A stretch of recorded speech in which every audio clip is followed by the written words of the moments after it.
안녕하세요. 사실과학인입니다. 일주일 만에 또 찾아뵙는 것 같네요. 우선 구독자분들한테 죄송하다고 말씀을 드려야 될 것 같습니다. 제가 주말에 부모님을 뵙고 왔는데 저희 어머니가 제 영상을 안 보신다고 하시더라고요. 그래서 들어보니까 제가 말하는 게 너무 불편하다고 하시더라고요. 불쾌, 불쾌하게 말을 한다고 했어요. 뭐 세게 해서 그런 것도 있고 그렇게 말씀을 하셨는데 뭐 빙빙 돌려서 말씀하셨는데 제가 듣기에는 좀 듣기 불편하다. 너의 영상이나 너가 말하는 투나 그런 게 해서 저희 어머니는 어디 가가지고 제가 이거 한다고 얘기를 안 한다고 하시더라고요. 부끄러우셨던 것 같아요. 들어보니까.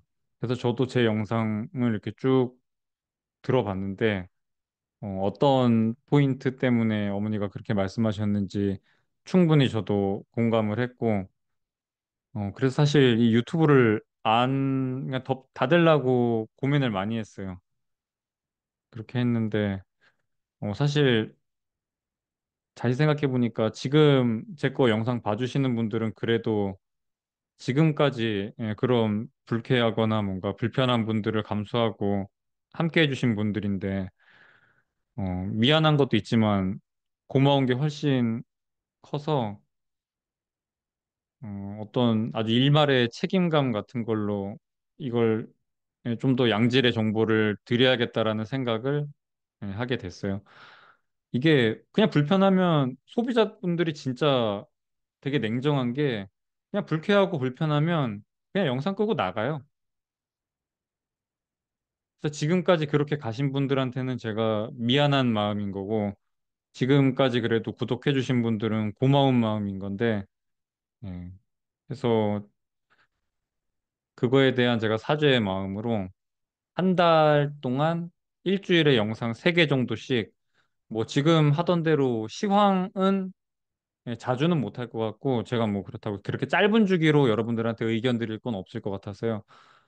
시황보다는 뭔가 경제 지식 관련돼 가지고 저번에 그 장단기 금리차 역전과 관련돼서 제 생각을 좀 더 펀더멘탈한 로직을 여러분들한테 설명드렸던 것처럼 그런 경제 지식과 관련된 뭐 엔캐리 트레이드라던가 베이시스 트레이드, 현선물 트레이드, 뭐 FX 스왑 이런 부분들에 대해서 좀 경제 지식 위주로 좀 더 로직하게 그러니까 펀더멘탈한 부분들을 다루는 영상들을 일주일에 3개씩 올리도록 하겠습니다.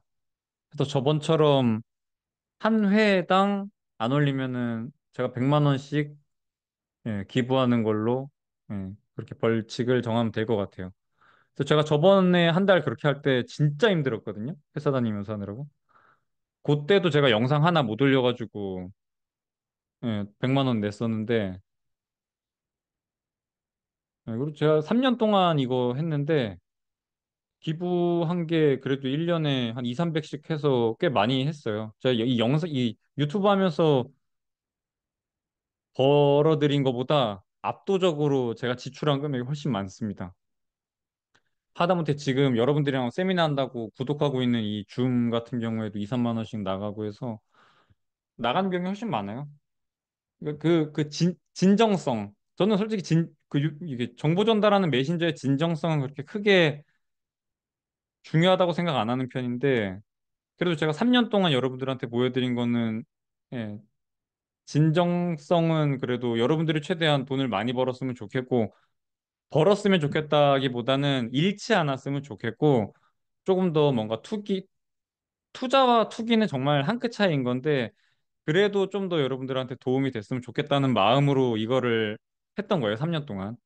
저도 이거 시간 쓰고 조금이라도 막 틀린 거 있을까 봐 조려가면서 이거 영상 올렸던 거는 진정성만큼은 그래도 좀 보여드렸다고 저는 생각을 하는데 여러분은 어떠실지 모르겠네요.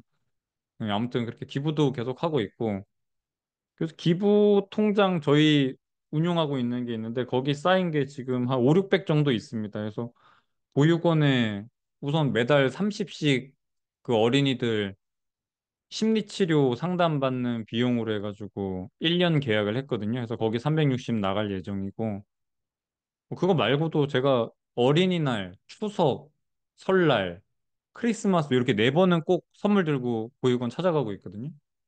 그것도 벌써 1년이 넘었죠. 그리고 한 달에 한 번씩 봉사활동 가고 있고. 아무튼 진정성에 대한 호소였어요. 그거는 저도 이런 감정에 대한 호소를 할 때가 오네요. 그래서 아무튼 그동안에 그렇게 불쾌하게 영상 제작했던 거는 정말 진심으로 죄송합니다. 그래서 앞으로는 저희 어머니가 본다는 생각으로 최대한 좀 정갈하게 영상 찍도록 하겠습니다. 제 시청자분들이 생각보다 40대 이상 분들이 한 60% 정도 돼요. 젊은 분들은 별로 없고. 근데 아무래도 제 투자 스타일이 좀 보수적이고, 좀 그런 부분들이 있어서 그런지 모르겠는데, 나이 드신 분들이 훨씬 많아요. 형님들이 훨씬 많습니다.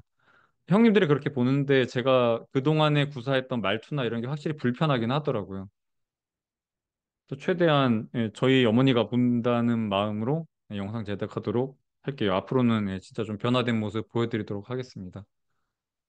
그래서 오늘은 그동안에 댓글로 많이 제가 기억에 남는 댓글들이 몇 개 있어서 좀 말씀드리려고 영상 제작하게 됐습니다. 그래서 오늘 주제는 Q&A 좀 하고 앞으로 전망 관련돼서 해볼게요. 우선 저번 영상에 대해서 좀 질문이 좀 많아가지고 잠깐 요약하고 넘어가면은 결국에는 제가 저번 영상에서 했던 건 뭐냐? 장단기 금리 차가 결국에는 은행의 수익성과 관련되어 있는데 그 은행의 수익성에는 직접적으로 연준에서 기준금리를 가지고 컨트롤을 한다. 장기금리는 수익이고 단기금리는 조달금리여서 비용인 건데 결국에는 장기금리와 단기금리의 차, 그 예대 마진을 가지고 은행의 수익이 결정이 되게 되고 과거에는 연준이 기준금리를 올리면, 즉 비용을 올리면 은행의 수익성이 악화되면서 시중에 대출을 조이게 되고 그로 인해서 경기 침체가 왔다. 즉 장단기 금리 차 역전 그 자체가 경기 침체를 일으켰다. 그 원인으로 봤다라고 전 말씀드렸고 현재 08년 이후에는 그럼 어떻게 됐냐? 08년 이후에는 지준금 자체가 워낙에 많이 풀리면서 뭐 때문에 QE 양적 완화를 실시하게 되면서 어마어마한 시중에 유동성이 공급이 되었고 그 유동성이 풍부해지면서 더 이상 은행이 단기 금리의 영향을 받지 않는 상황까지 와버렸다. 그로 인해서 은행의 수익성은 오로지 대출의 수요에 달려 있다. 그래서 지금처럼 기준금리를 오르고 내리고 하더라도 은행의 이 수익성에는 큰 영향을 주지 못하고 지금처럼 기준금리를 높게 올리더라도 은행의 수익에는 크게 영향이 없기 때문에 대출이 조여지지 않았다. 그래서 장단기 금리 차가 역전이 되고 난 다음에도 뭐 대출 추이라던가 이런 걸 보더라도 크게 대출이 악화되는 경향이 나타나지 않고 있다. 심지어 최근에 와서는 이 대출 태도 지수를 보면은 되게 완화적으로 바뀌고 있는데 여전히 기준금리는 5.5를 유지하고 있음에도 불구하고 이렇게 대출 태도 지수가 완화적으로 바뀐 이유는 요런 로직이 아래에 자리하고 있다. 요런 식으로 제가 설명을 드렸어요. 저번 장단기 금리 차 역전 관련된 영상이. 그래서 그거와 관련해서 조금 더 보충 설명을 드리자면은 요 보고서가 22년도에 뉴욕 연준에서 발행한 보고서예요. 22년도에. 그때 제가 말씀드린 거랑 좀 비슷한 로직으로 이렇게 올라와 있습니다. 그래서 제가 크게 차트 두 개로 딱 요약해서 말씀드려 볼게요. 요 파란색 같은 경우에는 연준의 기준금리입니다. 빨간색은 IB 은행들의 요 디파짓 레이트 예금금리라고 보시면 돼요. 과거에는 연준의 기준금리를 움직임에 따라서 IB의 이 예금금리가 같이 이렇게 변화하는 걸 보실 수 있는데 20년도 이후에는 기준금리를 올려도 이렇게 예금금리가 따라 올라오지 않고 있다. 이런 거에 대한 현상에 대해서 해석을 하는 게 요 오른쪽에 보시면은 요 예금 베타라고 하는 게 있습니다. 예금 베타. 예금 베타가 뭐냐? 기준금리 변화에 따라서 예금금리가 얼마나 변하는지 그 비율을 나타내는 거예요. 보시면은 과거 뭐 95년도, 그러니까 금리 인상기를 따온 거예요. 95년도, 2016년, 2004년, 22년.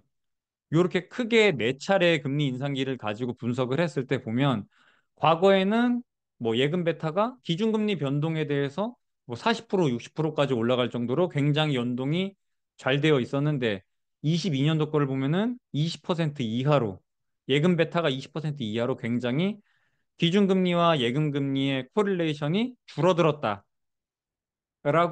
분석을 하는 보고서입니다. 여기서는 결론을 어떻게 내냐?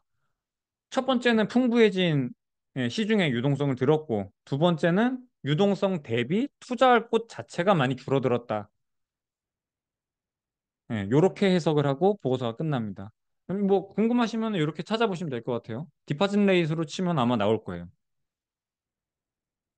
그래서 그 보고서에도 나온 거를 보면은 기준금리를 가지고 예금금리를 컨트롤하는 게 예, 현대에 들어와 가지고는 굉장히 코릴레이션 자체가 굉장히 줄어들었다. 그런 보고서입니다. 그래서 저 앞에서 말씀드린 요 로직에도 굉장히 부합하는 데이터 분석이라고 보시면 될 것 같아요. 그래서 그러니까 은행 주가를 보더라도 뭐 JP 모건이랑 모건 스탠리랑 뭐 이런 걸 들고 오더라도 굉장히 잘 나오고 있는 거는 뭐 모두가 다 알고 계시죠. 근데 이미 기준금리가 올린 지 1년 반 정도 됐나요? 이 과거에는 그렇게 기준금리를 올리면 예금금리가 올라가면서 은행의 조달금리가 올라가게 되고, 그러니까 비용이 올라간 거죠. 그럼 은행의 수익성이 악화되는 부분이 있어야 되는데, 여기 보시다시피, 모건 스탠리가, 뭐, JP 모건 같은 경우에는 뭐, 최고가 지금 찍고 있죠. 수익 자체가 굉장히 여전히 좋다는 거예요. 금리 인상기에도 변함없이. 보시면 여기도, 높은 수준 유지하고 있죠. 뭐, 은행 자체가 수익을 뭐 대변할 수 있는 건 아니지만, 뭐, 금리를 올리면 뭐 수익이 안 좋아진다. 그런 로직으로 설명하기에는 이미 시중 은행 단에서도 이렇게 주가에도 많이 반영이 돼서 좋아지고 있는 걸로 보인다. 그러니까 실물 경제에서도 이렇게 보인다는 거를 설명드리려고 이렇게 들고 온 거예요. 그래서 제가 Q&A 받았던 것 중에 예금 금리가 지금 뭐 0.45% 정도인데, 아니, 그렇게 될 거면은 한 1% 정도로 그냥 예금 많이 받아가지고 RRP에다가만 넣어도 이득인데 왜 예금 금리가 이렇게까지 낮은가요? RRP 금리 지금 5.3%인데 0.45%의 예금 금리가 너무 낮은 거 아닌가? 그럴 거면 나 같으면 그냥 1%의 대출 받아서 뭐야 1%의 예금 받아가지고 RRP에 넣을 것 같은데 왜 이렇게 낮냐? 뭐 이런 그러니까 질문이었던 것 같은데 요게 몇 가지 문제가 있는데 첫째는 어차피 지준율 자체가 0%예요. 법정 지준율 자체가 0%이기 때문에 굳이 예금을 많이 받을 필요도 없고 그냥 두 번째 제가 SLR 규제라고 몇 번 설명드린 적이 있는데 SLR 규제 완화되었던 게 폐지되면서 그러니까 은행 입장에서는 예금이 부채란 말이에요. 우리은행, 그러니까 여러분이 우리은행한테 돈을 이렇게 입금을 시켜 놓으면은 그거는 우리은행한테 돈을 빌려준 거예요. 여러분은 은행에다가 돈을 입금시켜, 뭐 돈을 보관했다라고 생각을 하겠지만 사실 은행한테 돈을 빌려준 겁니다. 그래서 은행의 대차대조표는 여러분들한테 받은 예금 자체가 부채로 잡히게 되어 있습니다. 근데 아까 말씀드린 그 SLR 규제가 부채 대비 그러니까 자기 자본 비율인 거니까 총 자산에서 자기 자본 비율에 대한 얘기인 건데 부채가 너무 커지면 그거를 충족시키기가 어려워져요. 해서 예금을 받을 수 있는 것도 뭐 그렇게 무한정 받을 수 있는 게 아니고 예금도 부채이기 때문에 자기 자본 비율을 맞추기 위해서 그 한계가 있다라고 보시면 될 것 같습니다. 은행이 돈이 많아서 별다른 어려움 없이 대출할 수 있다는 가정은 틀렸습니다. 그러면 왜 대출 태도 지수가 낮아졌을까요? 지급준비금 절대 액수로 보면 안 되고 은행의 대차대조표로 보셔야 맞고 그건 은행의 자산, 자본비를 보면 알 수 있습니다. 소형은행은 0.08, 대형은행 0.15 수준을 유지하고 있음을 알 수 있습니다. 요거는 그래도 좀 많이 아시는 분인 것 같아요. 이렇게 댓글 달아주는 게 진짜 엄청 고마운 거예요. 제가 서두에도 말씀드렸다시피 소비자분들은 본인의 시간을 쓰는 데 있어서 그냥 아니다 싶으면은 그냥 가버려요. 굳이 이렇게 본인의 지식을 이렇게 댓글로 달면서 적극적으로 피력하지 않습니다. 그래서 이렇게 댓글 달아주신 거 진짜 너무 감사하게 생각하고 있습니다. 그러니까 제게 틀렸다고 말씀하시더라도 충분히 본인의 로직을 가지고 말씀해 주신 거기 때문에 너무 고맙게 생각하고 있어요. 여기에 대해서 좀 설명을 드리자면은 제가 일단 대차대조표를 보지 않는 이유가 미국의 은행들이 특이하다 그렇다기보다는 우리나라 은행이 좀 특이한 건데 우리나라는 개인이 뭐 모기지 대출 받는 거 있죠. 저기 뭐 집 산다고 모기지 대출 받으면은 그거를 다 은행이 고스란히 가지고 있어요. 그래서 대차대조표가 굉장히 커요. 우리나라 은행 같은 경우에는. 근데 미국 은행은 뭐 개인한테 대출을 내준 거라던가 모기지 대출을 내주면은 그거를 채권 형태로 해서 다시 재판매합니다. 대출이 발생됐지만 재판매하게 되면 채권 형태로 해서 재판매하는데 뭐 ABS 같은 거예요. 자산 유동화 증권 뭐 이런 거 있죠. 자산을 담보로 해가지고 다시 채권을 발행하는 거. 뭐 그런 식으로 해서 개인한테 대출을 내줬던 거에 대해서 다시 채권 형태로 만들어서 판매를 합니다. 그럼 그건 대차대조표에서 다시 빠지게 되겠죠. 자, 요거는 미국의 상업은행 설명드리면서 몇 번 설명드렸던 건데, 미국의 은행 같은 경우에는 그렇게 중개만 하고 수수료만 받고 빠집니다. 그래서 대차대조표가 굉장히 작게 보여요. 예, 그런 것 때문에 대차대조표에 착시 효과가 있을 수도 있고, 심지어 미국의 뭐 빅5 같은 경우에는 아예 소매 대출 자체를 안 하는 경우도 있어요. 그 어느 은행인지 제가 까먹었는데, 그 김현석 저기 한경 특파원 그분이 말씀해 주실 때 그런 얘기를 해준 적이 있어요. 그 JP모건이었나? 시티은행 같은 경우에 뭐 당연히 민간 대출 되게 많고, 모건 스탠리인가 어디 가가지고 자기가 대출 받으려 그랬는데, 그런 소매 대출을 안 한다고 하더라고요. 그래서 그런 것만 봐도 대출과 요 은행의 대차 대조표를 가지고 비교하기에는 미국 은행의 특성상 아까 말씀드린 것처럼 대출 그 자체를 다시 채권 형태로 만들어서 재판매하기 때문에 단순히 요 자산과 자본의 비를 가지고 대차 대조표를 가지고 대출이 많아졌다 적어졌다 뭐 그런 이야기를 하기에는 좀 어렵습니다. 그런 대출 추이 자체를 보기에는 좀 어렵습니다. 그리고 아까 말씀드린 것처럼 일단 지준율 자체가 0%에다가 예금금리가 0.45%예요. 그러니까 은행이 대출을 해주기에는 이미 충분히 돈 자체가 풍부하다라는 거에는 너무나 데이터 숫자 자체로 이미 나와 있는 상황입니다. 그래서 굳이 대차대조표를 보지 않더라도 은행이 대출 여력이 되게 충분하다라는 거는 이미 그거는 뭐 충분히 볼 수 있다고 생각합니다. 세 번째는 M1 대비 M2 비율을 보아도 20년 이후 급격하게 M1의 비율이 증가한 것이 보입니다. 시중은행의 돈 대비 대출의 양이 적다는 한 가지 예인 듯합니다. 그리고 초과 지준에도 지급하는 이자인 IORB와 없다시피 한 예금금리의 차이가 은행의 수익원이 되지 않을까 싶기도 합니다. 맞아요. 이분이 말씀하신 것처럼 이미 시중에다가 대출을 할 것도 없어요. 이미 안정적으로 그냥 지준 불이율이 이게 5.4%인가 되죠. RRP보다 아마 0.1%포인트 높아서 5.4% 정도인데, 이것도 말씀하신 것처럼 IORB 금리가 너무 높기 때문에, 그냥 여기다가 넣어놓는 경우도 많이 있겠죠. 근데 이게 하나 좀 함정이 있는데, 은행의 대출이 시중으로 나갔을 때는 이렇게 레버리지가 돌게 되거든요. 어차피 내가 내보낸 대출은 다시 돌아오게 되어 있습니다. 근데 지급준비금에다가 저번에 말씀드렸다시피 초과 지급준비금입니다. 지금 저기 쌓여 있는 거는 법정 지준율이 0%이기 때문에 굳이 안 쌓아도 되는 지준금을 쌓아둔 건데 저거를 연준에다가 저렇게 예치시키게 되면은 연준에 예치시킨 돈은 돌아오지 않죠. 시중으로. 그래서 시중의 유동성을 볼 때 여기 지준금에 들어가 있는, 그러니까 초과 지준금으로 들어가 있는 저 돈들은 레버리지가 일어나지 않는 돈이에요. 본원 통화에서 원래 지준율이 한 10%일 때 한 15배 정도 이 레버리지 뻥튀기가 된다고 얘기를 하거든요. M2가. 근데 연준의 대차대조표로 들어간 저 지급준비금은 레버리지가 일어나지 않는 돈이죠. 왜냐하면 다시 돌아오지 않기 때문에. 그래서 그게 시중의 유동성을 볼 때도 좀 차이가 있습니다. 그래서 그것도 관련돼서 영상 제가 만들 거예요.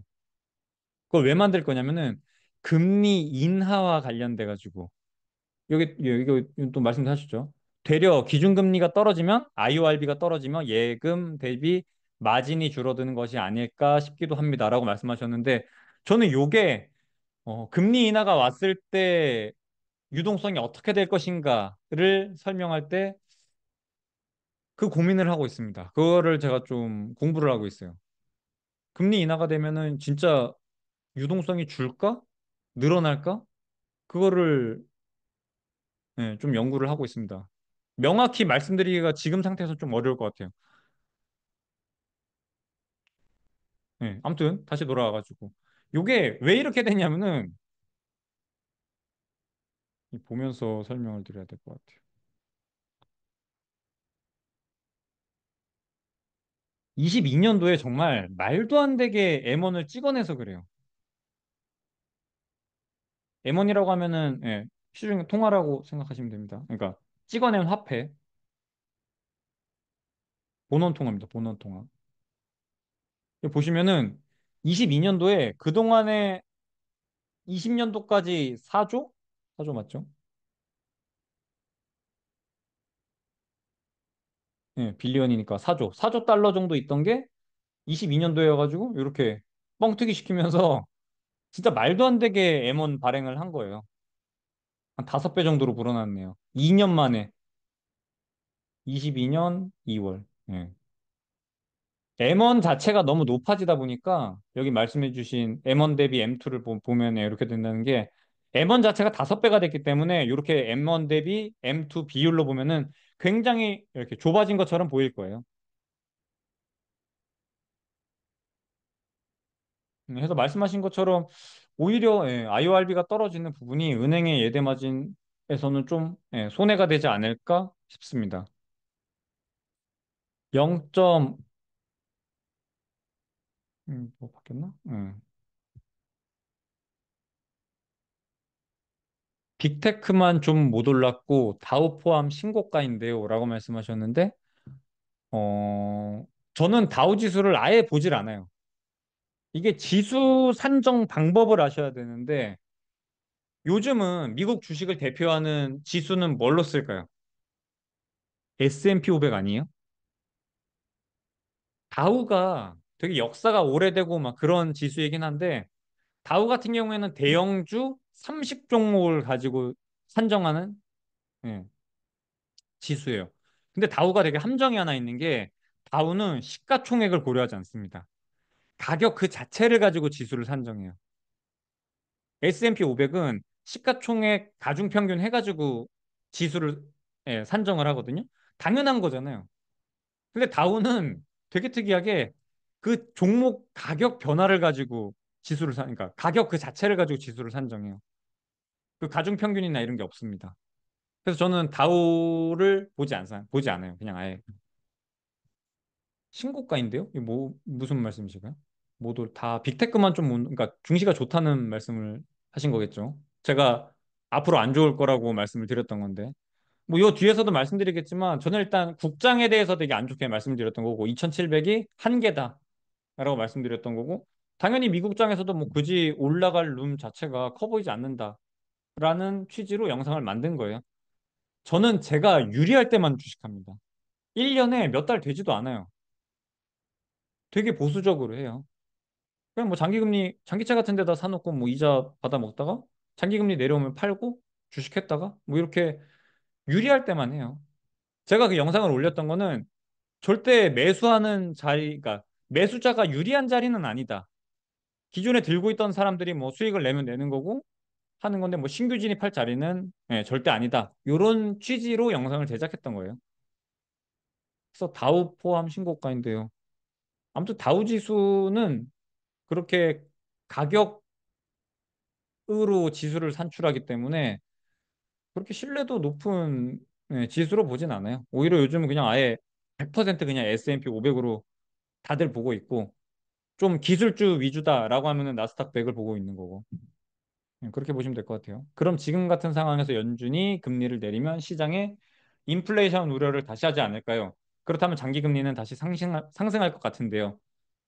맞아요. 이거 이 뒤에 있는 질문도 비슷합니다. 장기금리 상승하는 것과 관련돼서 질문을 주신 건데, 요약하면은 지금 단기채 가지고 옐런이 되게 자금 조달을 많이 했는데, 이거 앞으로 롤오버 할 때 장기 국채로 많이 해야 될 것 같아.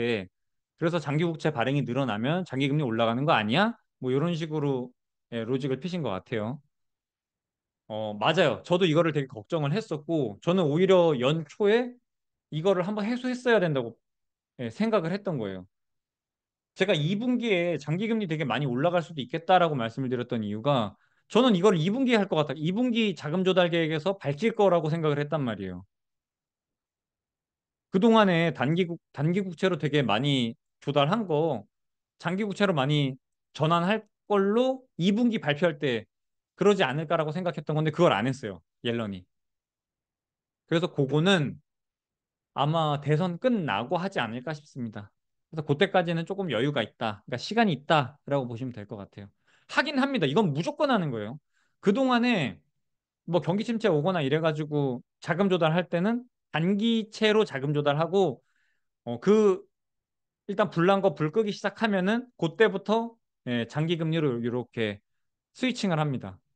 그건 항상 그렇게 했던 거예요.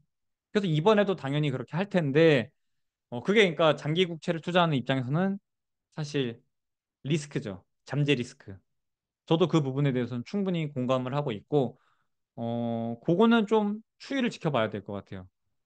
그래도 또 뭐 마침 뭐 Q&A나 티박 같은 걸로 발표를 하잖아요. 그래서 그때만 좀 조심하면 될 것 같아요. 미리 알려주니까 그래도 포워드로. 예. 저도 이 부분에 대해서는 충분히 공감을 하고 있고, 잘 보신 거예요.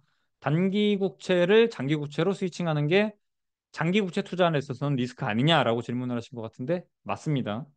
저도 그 부분을 충분히 인지를 하고 있다는 것을 말씀드릴 거고, 그게 이슈가 될 것 같으면은 제가 다시 영상에서 언급하도록 하겠습니다. 인플레. 이게 금리를 내리면 진짜 유동성이 줄어드는 건가? 를 제가 요즘 너무 고민을 많이 하고 있어요. 그러니까 금리를 내리면 유동성이 늘어나는 건가?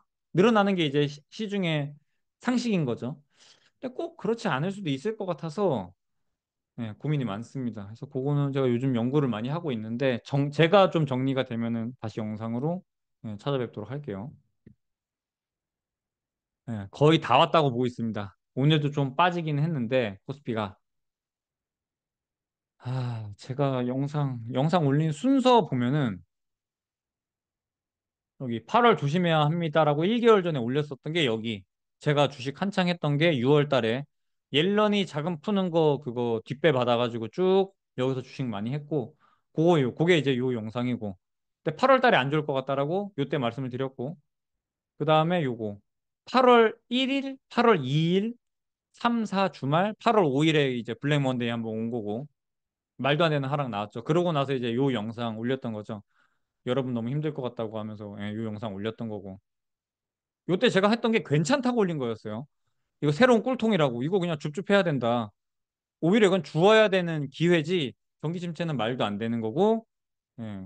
지금 바닥에 삼성전자랑 뭐 테슬라, 엔비디아 널브러져 있으니까 사자 말씀드렸던 거고 그 다음에 다시 올렸던 게 과대 낙폭 반등은 여기까지로 봅니다. 요 영상을 올린 게 여기입니다. 여기 2700 2700 닿았다. 여기 한계다. 여기서 더 올라가기는 힘들 것 같다.